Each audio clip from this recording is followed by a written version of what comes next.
What's up, everyone? This is Don951 and Mekkah, Hello. and we are bringing to you Chapter 6 of my Fire Emblem 12 Maniac Mode 0% Gross playthrough. So be ready for a hectic map. Even in casual playthroughs, there is a lot going on in Chapter 6. Here's a brief summary of the plot of this point. So this is our final encounter with the first bad guy in this story arc of FE12. He's an Arcanine general named Lang, and he's responsible for repeatedly trying to kidnap the Grustian royal children that we saved back in Chapter 4. And we finally get our chance to exact retribution on him for his evil deeds, hence the title of this chapter. From the very beginning, you'll notice about the map design that it appears symmetric, and we have the option to go left, right, or both. But in reality, this chapter is not entirely symmetric because the line of symmetry is between two tiles. And it turns out that Marth's starting position and the position of the throne are on the right side of this line of symmetry. So it's two tiles shorter to get to the throne from the right side, and hence every LTC will go up the right side instead of the left. Yeah, but the map kind of wants you to go both ways because it has objectives on both sides. On the left there's a recruitable character called Samto that we want to recruit, but on the right side there's two bishops with droppable items that we really want and a swarm that we want to incapacitate with a 3 to 10 range tome.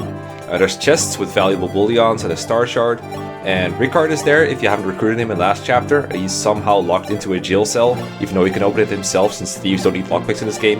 And there's a chest there that you could open, but he somehow hasn't yet, so that's kind of strange. So there's a lot to do in either way. We don't really have the firepower to take on both sides at once. We just want to go right with most of our forces, so we just kind of hold up the left side with Sirius and everyone else goes right, including the freshly promoted Catria, she's pretty good considering she's a growth unit, but she doesn't really hold a candle to a monster like Palla or even a pre-promoted like Sirius, but she's still pretty helpful in this one. So we've only had the rescue staff for 2 chapters, and we've already used it 4 times, nearly breaking it. So in order to get any more substantial use out of it, we have to use a Hammerne to repair it now. You might be wondering, in this difficulty where the warp staff exists, why bother using Hammerne to repair rescue when the warp staff is both more powerful and has more use to begin with? And the answer to that is that we're not going to get warped for another 11 chapters or so, and there are many more turn saves in the meantime that we can use with rescue. So in order to maximize the number of turn saves, we have to repair the rescue staff at least once over the course of this playthrough.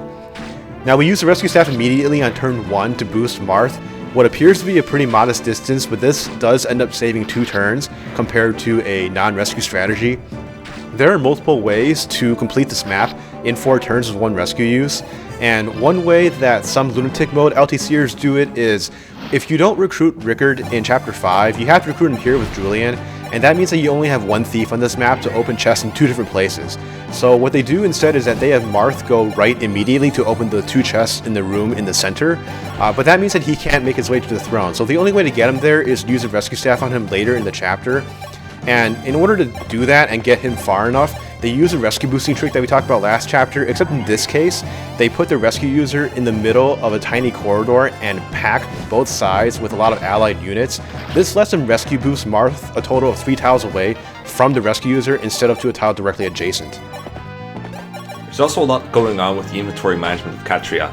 She has to take on a bunch of magical enemies, so she uses a pure water to survive first of all, and then she needs a lot of strength, and I'm talking like a promotion, a rainbow potion, and then she's also using a javelin, so she's still pretty weak, so she needs the star shards, both of them that boost strength in order to get the KOs here. And you might wonder, why not just use the Paladin class instead of the Draconite class, because those have more resistance? And the answer to that is that the Draconite class also gives 1 more point of strength than the Paladin class, so she needs that as well. And she has a pretty bad hit if you use a normal javelin, so that's why the plus 10 forge really helps us right here. Now that we're approaching the end of this map, we have to figure out a way for Marth to survive all of these throne room enemies, and we also need to devise a way to kill Lang, to take him off the throne. We realize that Palla is not very prepared for this task, because all she has is a Dutch blunt that she's smoking without a care in the world. So we have to get a few items to her. The first such item is a Killer Lance, which we did not start out with at the beginning of this chapter. Frey joins with it mid-chapter along with Norn. Both of these units made their debut in Shadow Dragon, and aside from their brief cameo here, they're pretty irrelevant and useless. We don't have enough units to trade chain the Killer Lance up to Palla, so we have to employ the Convoy Warp Trip with Ricard. We also did that with 2 of the items that Catria started out with, the Gemini Star Shard and the Pure Water, and that allows Palla to withdraw all 3 items and prepare herself for this enemy phase and the upcoming boss kill. So this enemy phase is pretty precarious. The enemies here hit pretty hard, and it's tough to manipulate their AI such that everyone survives.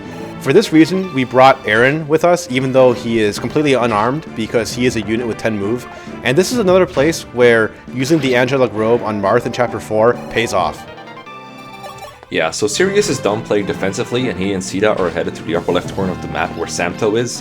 Samto is actually easier to recruit in Lunatic than he is in Maniac mode that we're playing right now, because in Lunatic, once you open the throne room and reveal him, he will start moving towards you, and that means you can send Sita along with the main squad and recruit him from there as he moves towards you. But in this difficulty, he just stands still, so we have to send her a separate way. Even if we weren't recruiting all the characters, we'd have to get the Samto somehow to either kill or recruit him because he's holding a Star Shard. So we had to use a save point for the boss kill in order to manipulate 1 out of 2 Killer Lance criticals from Palla. She ends up getting 2 criticals, actually, which is excessive, but fuck Lang. For all of her efforts in killing him, Palla somehow got Cancer, which is bad. But the Cancer in this game is actually pretty good because it's a Star Shard that gives +2 defense. And +2 defense is a pretty substantial durability boost in basically any context. The final Star Shard in this map, which we have to pilfer from a chest with Rickard, is a Libra Star Shard. This one gives +2 luck, which doesn't really do a whole lot. It seems entirely worthless, but luck is actually pretty important in this game for AI manipulation. So that's Chapter 6 finished in 4 turns. We'll see you next time. Bye.